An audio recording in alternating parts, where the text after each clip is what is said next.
সুপ্রিয় শিক্ষার্থী বন্ধুরা, তোমরা কেমন আছো? আশা করি সবাই ভালো আছো। আজকে আমরা শিখব ভগ্নাংশ। তো ভগ্নাংশ কত প্রকার? ভগ্নাংশ সাধারণত 3 হচ্ছে মিশ্র ভগ্নাংশ।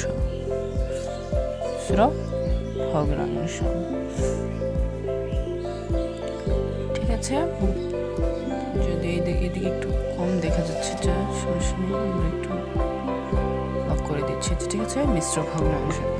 এখন প্রকৃত ভগ্নাংশ কাকে বলে? প্রকৃত ভগ্নাংশ হচ্ছে যে ভগ্নাংশের হর বড় এবং লব ছোট, তাকে প্রকৃত ভগ্নাংশ বলে। এখন হর আর লব কি সেটা আমাদের চিনতে হবে। এখন হর আর লব কি একটা ভগ্নাংশের এক্সাম্পল দিয়ে আমরা দেখতে পারি। মনে করো 12/6, নিচেরটাকে বলা হয় হর এবং উপরেরটাকে বলা হয় লব। তো এটা কি ভগ্নাংশ? আমরা প্রকৃত ভগ্নাংশের সংজ্ঞা শুনেছি যে ভগ্নাংশের হর বড় এবং লব ছোট তাকে বলা হয় প্রকৃত ভগ্নাংশ।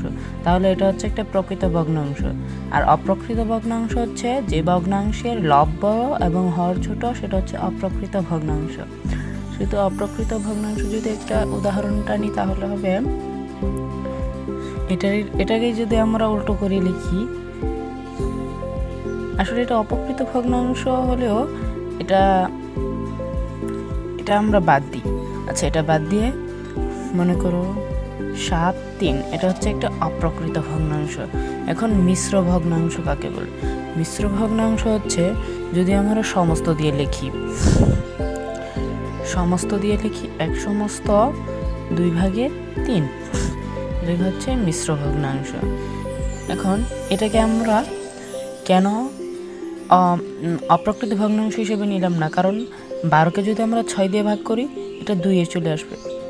সুতরাং এটা হচ্ছে একটি পূর্ণ সংখ্যা, সেহেতু এটা আমরা ভগ্নাংশ ধরলাম না আর কি। ওকে, ঠিক আছে, এটা দেখো, তাহলে এটা হচ্ছে প্রকৃত